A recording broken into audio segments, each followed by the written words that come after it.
Jesus, com todos os nossos diplomas, nosso carrão, nosso apartamento, nossas picanhas, nossas pizzas, nossos refrigerantes, nossas viagens, nosso casamento, nosso filho, nossa filha, nossa nora, nosso genro, nosso neto. Estou fazendo pensa bem, irmão, o que seria de nós? Que horrível, não é? Coisa feia. Eu tenho pena das pessoas, não é? Que tem tudo isso, mas não conhecem a verdadeira riqueza, né, irmão? Que bênção. Como o pastor falou, domingo a gente olhou sobre aquela coisa de regra, não é? Uma regra, ela indica o modo correto.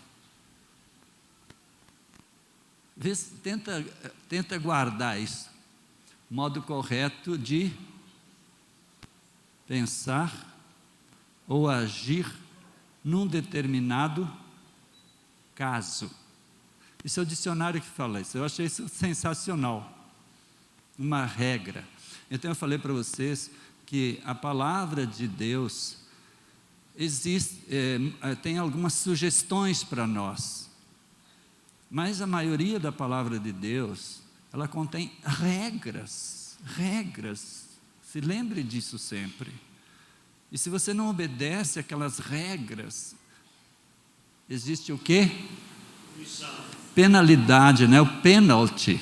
É uma regra, o goleiro não pode colocar a mão na bola fora da área, não é? Ele tem um lugar ali, que se ele colocar a mão fora da área, dá pênalti. Ou qualquer jogador, se colocar a bola dentro da área, qualquer brasileiro sabe disso, dá pênalti. Pênalti quer dizer castigo, penalidade, porque quebrou-se a regra, não é? E a gente não vive melhor a vida cristã, porque às vezes a gente ignora as regras de Deus e vai fazendo pela nossa cabeça as coisas, aleatoriamente. E lá em Mateus 22, 29, Jesus diz: errais por não conhecer as regras e nem o poder de Deus. Não é exato? Então é isso que nós queremos deixar. Por que você está falando isso de novo, pastor? O senhor já falou. Porque a recapitulação é a mãe da aprendizagem, pastor. Eles têm que ouvir isso a vida inteira, não é? Então, lembre-se disso, não é? Então, eu falei também sobre algumas regras dentro de casa. Uma regra que você conhece, tão simples. Para os filhos, para as esposas, para os pais, a regra para tudo. Para pastor, a regra também. Para diácono, a regra na Bíblia. A regra para contribuir, a regra para ter um caráter sadio. Tudo está cheio de regra. Então, regra é uma fórmula. Diga, é uma fórmula. Fazer um bolo é uma fórmula, não é? Você tem lá as receitas, tudo, e faz dentro daquilo. Tá? É uma fórmula que indica. Fala, é uma fórmula que indica. Lembra disso. A maneira correta de ou num determinado caso. Isso é interessante, isso, não é? Então a regra, ela dirige, ela orienta, mas ela também governa naquela direção, né? Fabuloso isso aí, guarda isso para sempre. Quando alguma coisa estiver dando errado em casa, vê que regra que nós estamos quebrando. Pergunta a Deus, que regra, Senhor? Tá bom? E ontem nós falamos, o pastor já mencionou também, não é? Vamos dar uma recapitulada de novo. Nós falamos ontem sobre felicidade ou senso de realização. Nós fazemos uma confusão com isso. Por isso que a gente não entende algumas coisas. Se eu comprar um carro, eu serei feliz porque deixo de pegar o ônibus. Tá, você não vai ser feliz, você vai ter um senso de realização, um desejo. Quando eu vejo centenas de pessoas na fila no Brasil, Belo Horizonte, fala para minha esposa, todos os que estão na fila do ônibus querem ter essa realização de ter um carro. Isso não há, isso raramente, não é? Você se casa, é um senso de realização. Depois aquilo vai meio na rotina. Vamos fazer um filho? Vamos. Então mete um filho, né? Então, tá bom. Já cansou vamos meter mais um? Vamos. Então vai tendo senso de realização, né? E fica procurando. Essa casa está pequena, vamos melhorar aí, vamos reformar isso aí, vamos fazer, vamos. Aí já cansa daquilo. Então, peraí, é isso felicidade? Isso é senso de realização, isso é bom, isso é necessário, Deus quer isso, faz parte disso, né? Que a gente vai prosperar, vai conseguir tanta coisa na vida, mas às vezes o filho é um baita de um problema, não é? E aí o filho traz uma nora para dentro que eu não conheço, não criei, e a mulher começa a bagunçar minha casa, né? Eu tenho 2. Você não conta com isso? Eu quero um filho, quero 2, 3, aí você tem 3 homens, vem 3 mulheres que você não criou para dentro da sua casa, velho. Como é que você vai resolver aquilo? Elas tiveram uma educação completamente diferente, e algumas nem crente. Aí você vai dizer, meu Deus do céu, o que eu estou fazendo aqui, né? Mas você tem um senso de realização, ganhou 3 noras, né? Você não pensa nisso? Pensa. Olha como é que é. Aí o filho se torna para você um baita fardo. Não pode ser assim. A sua felicidade é porque você teme ao Senhor Deus e anda nos seus caminhos. Com filho, sem filho, casado. E nunca diga para ninguém, vou te fazer feliz. Cala a boca. Você não tem competência para isso. Você não é Deus. Você vai se comprometer e vai se ralar. Porque eu só dei problema para minha mulher até hoje. E ela para mim também. Então, meu irmão, não há exceção nessa regra. Nós somos os maiores causadores de problema para os outros, porque nós entendemos que os outros têm o dever de nos fazerem felizes. Ora, onde é que está isso na Bíblia? Onde está isso? Isso é invenção da sociedade aí, que quando se casam põe a placa no carro, casaram e foram felizes para sempre, né? Eu, quando me casei, eu já era feliz. Eu não me casei para ser feliz, eu me casei para ter a mulher. Né, velho? Velho. Feliz? Ela? É uma bênção, minha mulher, crente, fiel, abençoada, mulher de Deus. Mas quando eu me casei, né, eu queria uma mulher para mim, né, porque eu não tinha.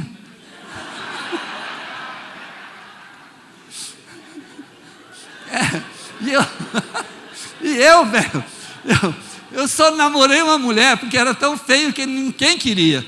Aí eu achei uma, velho, lá no Rio, né? Ela veio daqui, ela é mineira, né? E ela topou. Velho, topou, a mulher topou. Então, e mulher é assim, né? É uma bênção.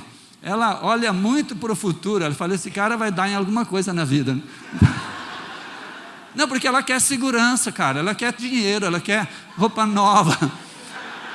Não, você que vai se casar, acha o quê? Da vida, né? Que você vai sustentar, gasta 10 vezes mais que o homem, né? Então é uma bênção para nós, porque se não fosse a mulher, o que o homem ia fazer com o dinheiro? Fazer o quê? Porque uma camisa dura 20 anos, 30, pô. Eu tenho cueca da lua de mel ainda. Desgraça, não acaba. Pastor, é verdade, a cueca dura 30 anos. Que esgrama só. Eu dou tudo, né? Porque roupa de homem, velho, como é que eu vou acabar com aquelas roupas de homem? Não acaba, não é? É uma bênção então. Mas eu era feliz solteiro, me casei, continuei feliz com aquela mulher, né? Você tem que ser feliz com essa aí, ó, e você com essa. Aí eu tive filhos, continuei feliz, não é? E se casaram, eu continuei feliz. Vieram as noras, eu continuei feliz. Veio um genro complicado, eu continuo feliz. Né?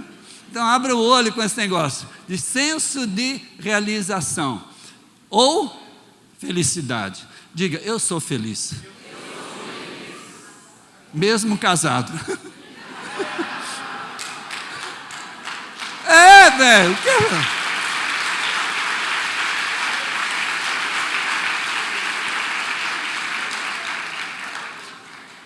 olha a vida por outro lado, né? Tá bom. Hoje, então, eu vou falar sobre famílias imperfeitas. Todas as famílias são imperfeitas. Diga isso, inclusive a minha. Não existe família perfeita. Viu, irmão? Eu vou contar algumas histórias tristes da minha família, não é? Como nós somos, eu falei tanta coisa aqui da minha esposa, dos meus filhos brincando, né? Mas existem coisas tristes na nossa casa, que nós tivemos que enfrentar, lutar, e como nós somos imperfeitos no convívio, não é? Interessante isso, não é? Mas eu quero então, hoje eu já falei muito, hein, pastor? Eu quero ler aquilo que vocês todos sabem, não é? Efésios, sobre os filhos, e só dar uma passada rápida sobre isso, se você puder abrir a sua Bíblia, Coríntios, Gálatas, Efésios. O apóstolo Paulo é o mestre, né, da teologia, da família. Efésios. Aqui nós temos também sobre os casais, eu não vou falar que eu já falei bastante sobre isso, não é? Mas eu vou dar uma falada rápida, que a regra da palavra de Deus é que realmente a mulher reverencia o marido, né? Porque o marido é constituído dentro de casa como autoridade de Deus. E muitas irmãs não entendem isso. Sabe por que as mulheres não entendem isso? Porque começam a ver tanta imperfeição no homem, não é? Porque elas, antes de se casar, elas criaram um protótipo, não é? Do homem perfeito, daquela coisa toda, não é? Não é, exato. E depois começa a vir a decepção, uma decepção atrás da outra. Todo casal é assim, vem uma decepção atrás da outra. Ela olha para aquele homem e fala: seu filho da mãe, eu te odeio, não é? Já vi mulher falar isso, é um filho da mãe, é um desgraçado, que entrou na minha vida. Já vi mulher falar isso mesmo, né? Porque ela começa a ter decepção após decepção. Decepção após decepção. Não que o cara às vezes seja um bandido, um adúltero, mas ela formou uma imagem, ela fala: eu vou me submeter a um homem desse, vou respeitar um crápula desse, né? Agora, quando namorava, era um anjo caído do céu. E ele também. Aí ele começa a ver aquela mulher cheia de falhas, não é? Como é que eu vou amar essa coisa aí, ó? Esse pedaço de gente que entrou na minha vida. E quando vai no banheiro a gente tem que sair correndo. Quem é que aguenta? Ronca de noite. Aí, ó, aponta o dedo para mim, grita comigo. Aí, ó. Então nós começamos a ver a realidade, começamos a nos decepcionar com aquela pessoa, vai caindo aquela imagem que nós criamos, que não está na Bíblia, né? Tudo fantasia da imaginação, e aí nós começamos a quebrar a regra. Aí começa o desmoronar do casamento. É aí que começa. Porque a regra é clara, né? O apóstolo Paulo diz: mulheres, sujeitai-vos a vossos maridos, como vocês são sujeitas a Deus. Ele até faz um paralelo, né? Deus, glória a Jesus, aleluia, Senhor, o Senhor é maravilhoso, amém, aleluia, Jesus Cristo. Seu safado, você... Por que não faz com o homem o que faz com Deus? Veja Paulo falando, olha, eu vou repetir: submetei-vos a vossos maridos, como vocês são sujeitas a Deus. Ele faz um paralelo, pastor. Então trate o seu marido com respeito, ainda que ele seja tudo isso de errado que você está achando que ele é, o que seja até. E nós, os maridos? Eu levei, pastor, muito tempo para entender isso. Aquela mulher me irrita. Ela fica 1 hora no espelho e eu estou com o relógio, eu tenho que chegar na hora e ela está lá.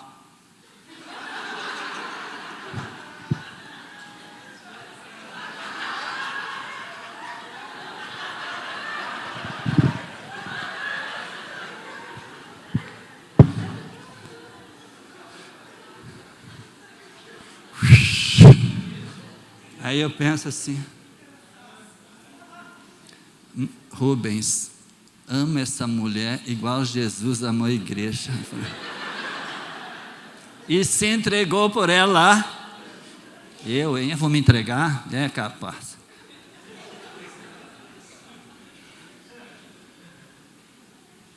É aí que está, não é? A família é o laboratório da fé, diga isso. Na família é que nós somos trabalhados, testados, treinados. Oh meu Deus do céu, ela está fora 15 dias, né? Glória a Deus. Mas vai voltar, né? Se Deus quiser, que eu já estou sentindo falta. É isso, irmãos.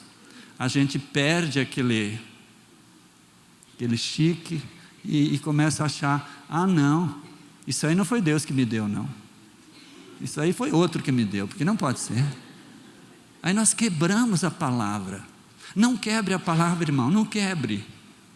Ame aquela mulher e peça a Deus misericórdia, enche meu coração. A Bíblia diz que Deus derramou o seu amor no nosso coração pelo Espírito Santo. Ainda bem, meu Deus, senão o pau ia comer mesmo. Diga, eu estou cheio do amor de Deus pelo Espírito Santo para distribuir para minha esposa, para meu esposo, para meu filho. Comece, olhe a sua vida de casa de maneira completamente diferente. Olhe a sua vida doméstica do ponto de vista de Deus. Como Deus vê isso? Ele vê diferentemente de nós. Nós vemos pelo prazer imediato, pelo senso de realização. Deus não vê isso. Deus vê isso com um relacionamento, um treinamento para servi-lo melhor. Porque se você é vitorioso em casa, Paulo diz, aquele que não sabe governar a sua casa, tampouco saberá governar a igreja de Jesus. Então reveja esse negócio. E o seu relacionamento pode ser uma bênção com essa pessoa com a qual você se casou. Porque você decidiu isso, você escolheu isso. Ou foi seu pai, sua mãe que faz isso? Não fez. Tá bom? Então essa é a palavra para os casais hoje. E vocês saiam daqui. Eu aprendi uma coisa com minha esposa, não é? Aprendi com uma delegada. Eu estava ouvindo a televisão, agora tem a delegacia da mulher, né? Lei Maria da Penha, não é? Aí os homens batem muito nas mulheres, né? São muito covardes. Mas as mulheres hoje estão lutando jiu-jitsu, não sei o quê. Então cuida lá, cara. Minha filha luta há 10 anos já e é profissional. Ela é miudinha lá, mas não põe lá porque ela vai te quebrar toda. Ela falou, eu quebro o cara todo.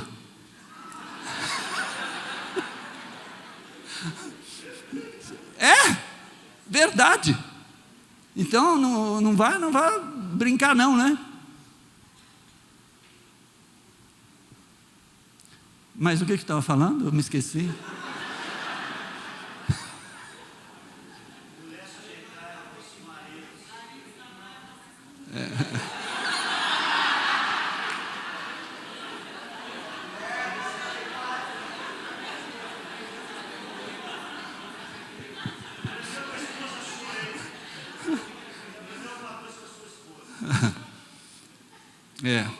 Então exatamente. A família é um laboratório onde Deus nos treina para qualquer situação. Você sabia disso?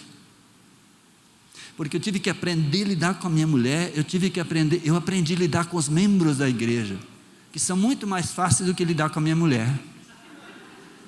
É verdade.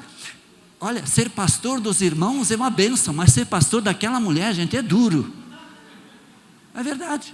Ela me treinou a ter paciência com os irmãos, glória a Deus. Mas uma coisa eu aprendi com a minha mulher, a negócio da delegada, né? Vocês estão esquecidos, né? Aí eu estava vendo a televisão e ela estava atendendo os homens que batem em mulher, né? Porque existe isso agora, chama lá e tal. E aí ela estava aconselhando um grupo de homens. Eu fiquei muito interessado naquilo. Ela falou o seguinte, homens, 3 coisas que vocês têm que fazer para não bater na mulher. Aí eu fiquei atento, né?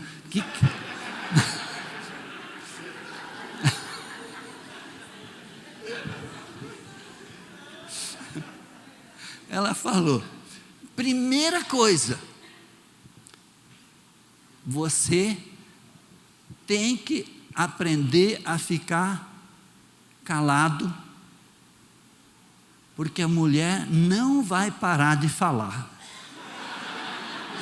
Na televisão. E sabe o que é verdade? Foi a maior lição da minha vida. Vocês vão ficar calados, porque ela não vai parar de falar. Primeira coisa. Segunda coisa, se você falar, vai bater nela.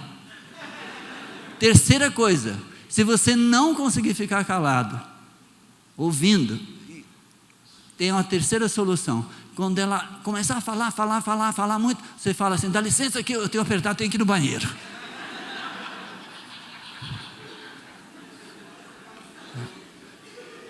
Eu achei legal. E eu aprendi com isso, pastor. Aprendi muito. Aprendi. Porque vocês não param de falar, não. E minha mulher vai levantando a voz. Aí eu. E ela. E eu. Não vai falar, não? Ainda fala com a gente. Não vai falar, não? Por quê? Fala, quero ver você falar. E eu. Antes eu cantava, daí ela ficava mais brava ainda, né? Aí eu parei de cantar, só dirigindo. Em espírito ela: Jesus, tira dela. Daqui 2, 3 minutos, pastor, ela cai na real e fica aquela mulher que eu pedi a Deus. Aprendi isso, pastor. Porque a gente brigava demais, gente. Brigava, né? Porque a minha mulher fala pouco, mas explode, né? Muito. Então era um conflito terrível. Por isso que eu estou falando, famílias imperfeitas. Você acha que lá em casa é tudo mar de rosas, né? Nas famílias imperfeitas, Deus nos aperfeiçoa. Diga isso. Aplauda o Senhor, José.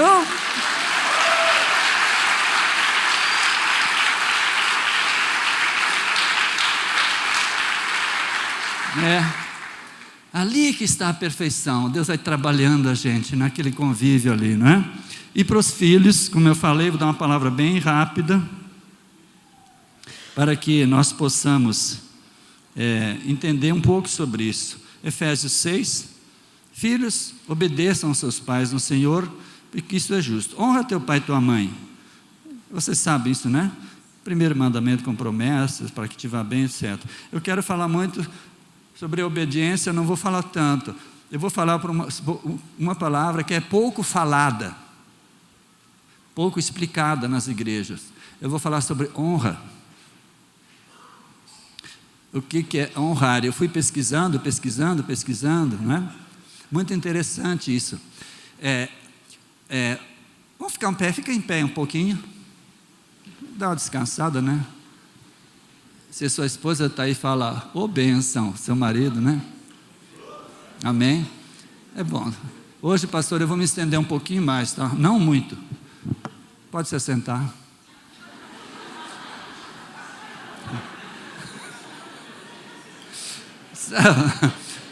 Sabe por que eu fiz isso?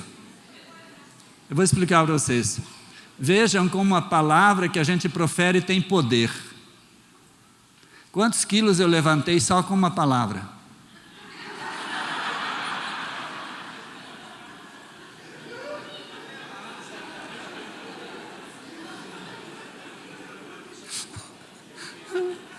Hein? O quê? Hein? Gente, é verdade. Isso denota o poder. Se houvesse 1.000 pessoas, 5.000, 10.000, 100.000 pessoas, elas seriam levantadas todas com uma palavra. Pensa bem nisso. O poder de uma declaração. Não só no mundo físico, mas os demônios E o Espírito de Deus estão ouvindo para ver o que nós vamos declarar, para eles poderem fazer isso.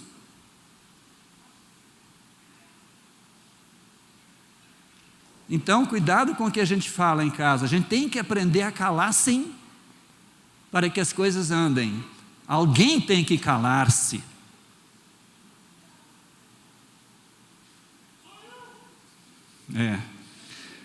Mas aos filhos é pedido que obedeçam os pais.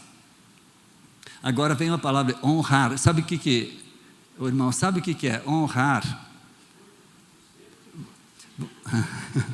Vamos ver se a gente aprende o que é honrar. Olha aqui, presta atenção. Honrar não é obedecer só, porque a obediência ela é muito diferente da honra. Olha aqui, você fala para o menino. Eu falava para os filhos que estavam jogando bola lá embaixo, né, porque a gente mora no quarto andar, e há uma quadra lá embaixo no quarto andar, nosso quarto dá para lá. Então os dois, 8, 10, 12 anos, eu falava, filho, sobe porque está na hora de ir para a igreja. Não, pai, espera mais um pouquinho, calma. Filho, vem porque o papai já não está aguentando mais, tem hora para chegar, né? Depois ele vem, né, xingando, droga, tinha que jogar mais, essa igreja é uma porcaria, aí está na hora de ir para o culto. É verdade. Então, ele obedeceu ou não? Obedeceu? Obedeceu, mas não honrou. Eu vou definir para vocês o que é honra. Honra é temor reverencial. Diga isso. Honra, temor, profundo respeito e admiração. Olha a diferença de obedecer e honrar. A gente, quando honra, a gente obedece sem questionar. Vou repetir. Honrar é ter um respeito, uma reverência, um temor reverencial. Isso aí faz toda a diferença em casa, sabe, irmãos? Nós temos que conseguir um ambiente onde a gente nunca levante a voz para um filho. Raramente eu levantei a voz, porque Paulo pede para não gritar. Ira, contenda, gritaria, nem se mencione no meio de vós. Por que nós gritamos? Porque nós não somos honrados. Nós estamos desonrados, porque as nossas atitudes, talvez o nosso jeito de ser, faz com que o filho nos desonre.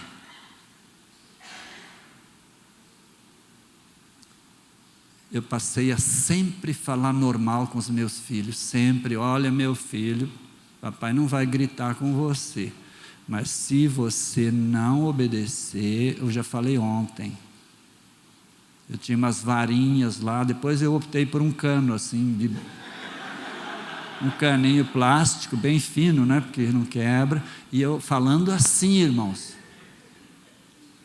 escutem, falando assim, olha, Deus colocou seu pai no seu lugar. Primeiro eu explico o que é honrar, o que é respeitar. Porque a Bíblia diz que Jesus é coberto de honra e glória e honra, e tudo porque Ele é o Criador do céu e da terra, é o Salvador. Então a gente dá honra, dá glória, dá tudo. Agora, aquele que está lá no trono, o Senhor Deus, é chamado de Pai. E Ele passou esse nome para mim e para você. É outra relação que existe do céu para a terra. Então por que o filho não nos honra? Porque nós não explicamos, não tivemos atitudes que eles tenham aquele temor reverencial. Eu estou diante do meu pai. Então vem a correção. A correção correta, não é? Filho, não vou te bater, papai te ama, mas você não honra. Você não tem o respeito, não tem o temor. Eu fiz com um dos meus filhos uma vez só isso, pastor, uma vez só. Quando eu falava, fulano, ei pai, pronto. Eu combinei que eu ia falar até 3 vezes. Fulano, nada. Aí você começa a gritar, né? Você perde a honra. Fulano, eu já falei 2 vezes. Sim, papai. Porque ele sabia que na terceira vinha a correção. Eu consegui, então, com que os filhos me honrem, até hoje. Irmão, reveja como você faz dentro de casa. Eu vou dar uma ilustração para isso e vou encerrar essa parte. O guarda apita lá e para você no trânsito. Como é que ele chega para você?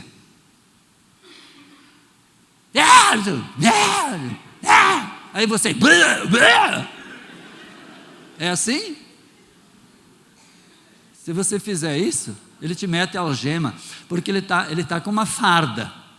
Diga, a farda é a honra. Bom dia, meu senhor. Pois não. Seus documentos, por favor. Você tira, né? Dá. Está tudo ok. Mas o senhor infringiu aquela regra. O que é regra mesmo? Penalidade. Fórmula de pensar ou agir em um determinado momento. Mas ele vem com a farda é a honra, porque ele representa o Estado brasileiro, e você, né? Você está com a farda e a autoridade do Espírito Santo dentro da sua casa. Deus te revestiu de autoridade. Haja como autoridade, não levanta a voz. Ninguém ganha nada por gritar. Não use o argumento da força, mas a força do argumento. Vamos lá? Não use o argumento da força, mas use a força do argumento. Quando você tem um argumento substancial, você não precisa nem levantar a voz. Você fala normalmente. E aquilo cria um respeito.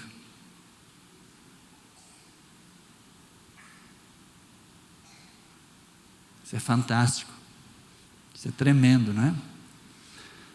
E já partindo para o fim, quero mostrar para você o quanto a minha família é imperfeita, né? E o quanto eu tive que aprender.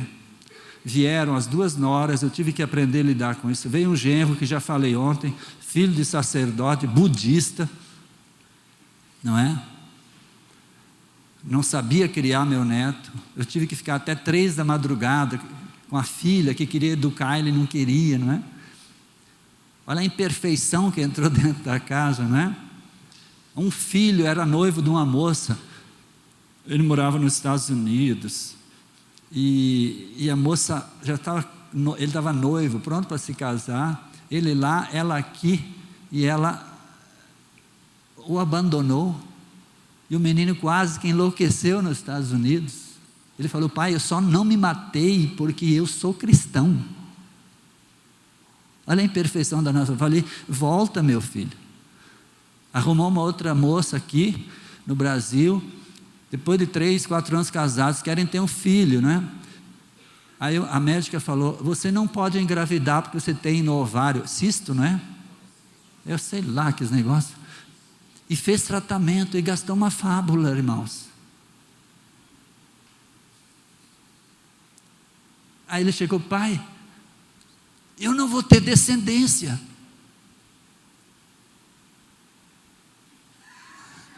Pai, como é que eu vou fazer? Eu não quero adotar uma criança. Pastor, não tem problema, né, pastor? Pastor Rubens faz rir aqui, ele não tem problema. Não é? Vocês riem, não, ele está no paraíso, eu estou mesmo. Eu sou feliz. Aí, 4 horas da manhã, Deus tem uma mania de me acordar cedo, né? Então, quando tem problema, ele inventa 4 da manhã me acordar. Eu já falei com ele sobre isso, mas 4 da manhã, estou lá, mulher, e eu lá, Deus, e aí? Vai ter descendência ou não vai? Aí eu impliquei com Deus. Eu falei: Deus, olha, é o seguinte, eu te sirvo a vida toda, e temos que ter uma conversa sobre isso, porque os médicos falaram que ela não pode ter filho, mesmo que faça todos os tratamentos. uma moça bonita, formada, eles dois, um casal bacana. Deu uma pausa no tratamento, ela está grávida de 4 meses.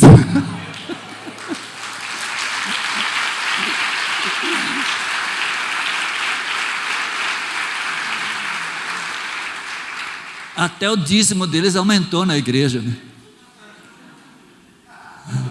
Não, meus irmãos, nós precisamos de milagres na família.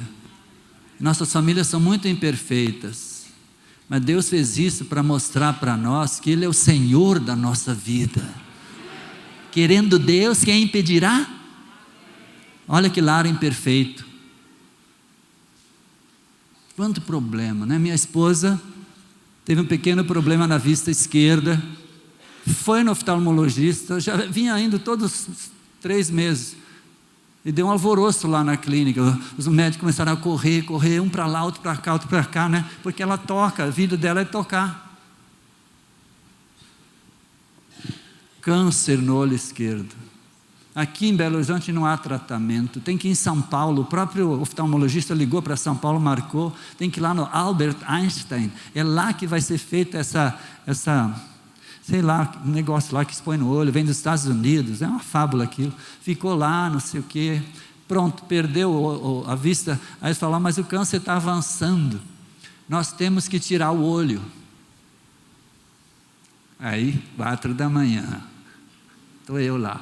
E aí, Deus, vai tirar esse olho?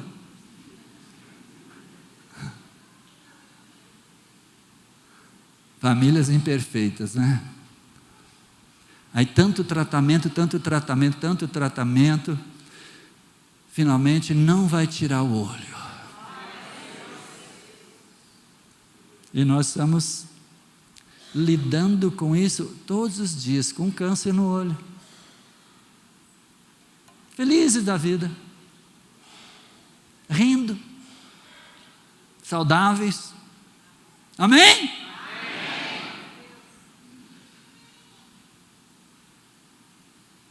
E vou encerrar já. Você pega as famílias da Bíblia, Abraão, o pai da fé,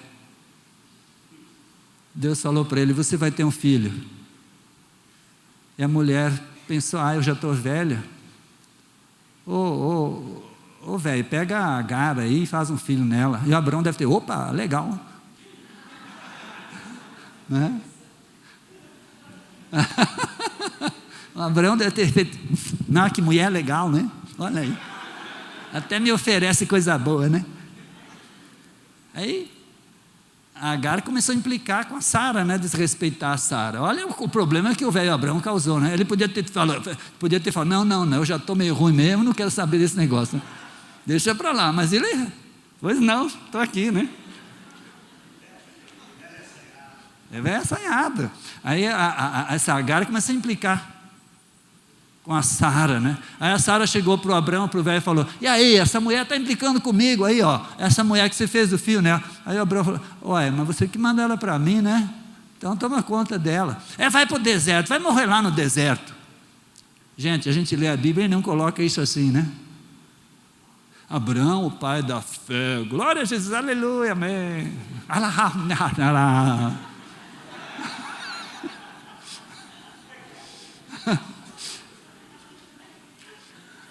Você nunca pensou por esse lado, pensou?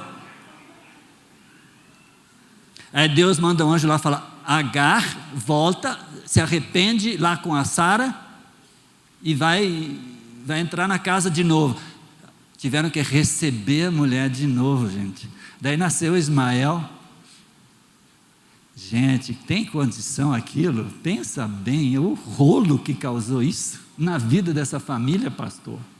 A complicação, a dor de cabeça que deu isso. Aí nasce o Ismael, depois nasceu outro. Como é? Como é o nome dele? Isaac, quer dizer riso. Nasceu o riso, né? Aí Deus vai e fala, põe o riso para morrer. Gente, peraí. Põe no altar e mete a faca nele, velho. E a gente lê aquilo, acha bonito. E Abraão caminhando, dias até ir lá no lugar, né? Olha o problemão que esse menino trouxe, gente. Tem condição? Abraão deve ter caminhado aqueles dias com aquela lenha e o cutelo. Falar, mas Deus, mas o que é isso, Senhor? Nós não aguentamos esse drama, né? Como que nós vai matar esse menino, Senhor?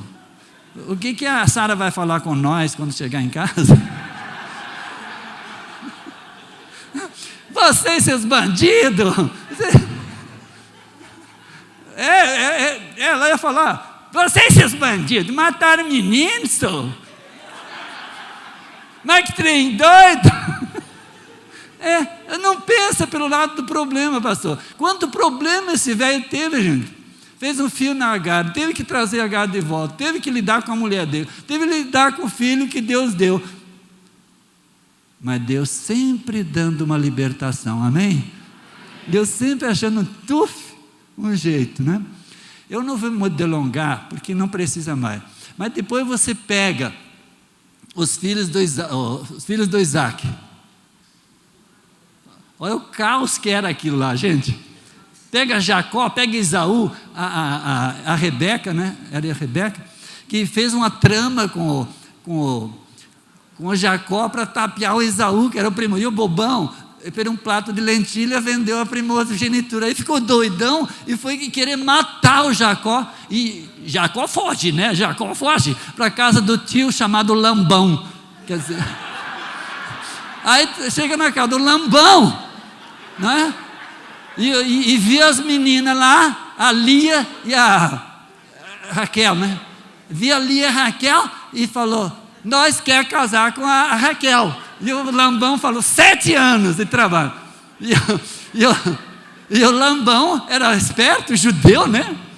Grana, dinheiro. E ele trabalhou 7 anos, né? Aí não havia luz elétrica, né? Ele se casou com a mulher, mas o velho trocou de mulher.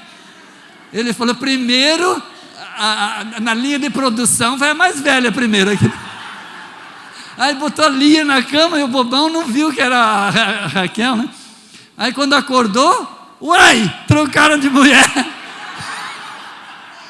Olha o problema, gente. A gente lê e acha engraçado. Aí o cara ficou macho, foi lá no Lambão. Ô seu Lambão, você me prometeu uma coisa e me dá outra. Ah, mas aqui tem que desencalhar o que está na frente, né?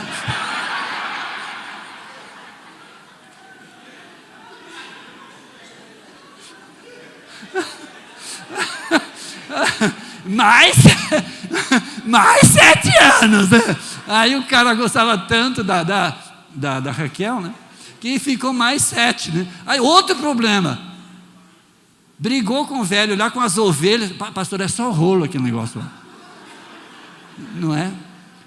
Porque o Lambão estava roubando o gado dele, né? Aí ele cascou fora.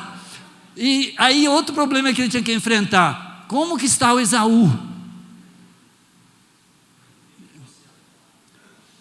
Meu irmão, aí no caminho Deus tem uma conversa com esse homem e fala, você não vai ser mais Jacó, você vai ser Israel. Esse homem deu nome a um país, a uma nação que Deus escolheu. Esse cara de pau, esse malandro, esse trapaceiro.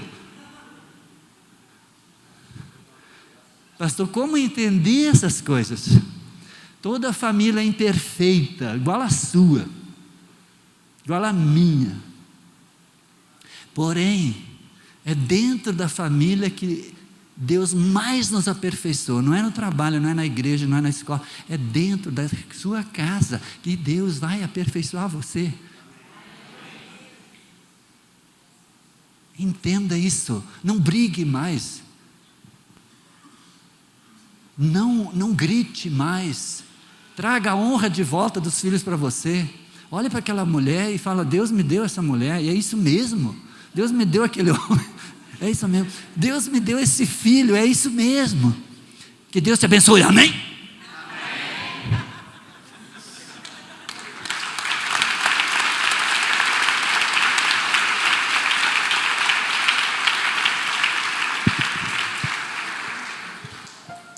Ficar em pé.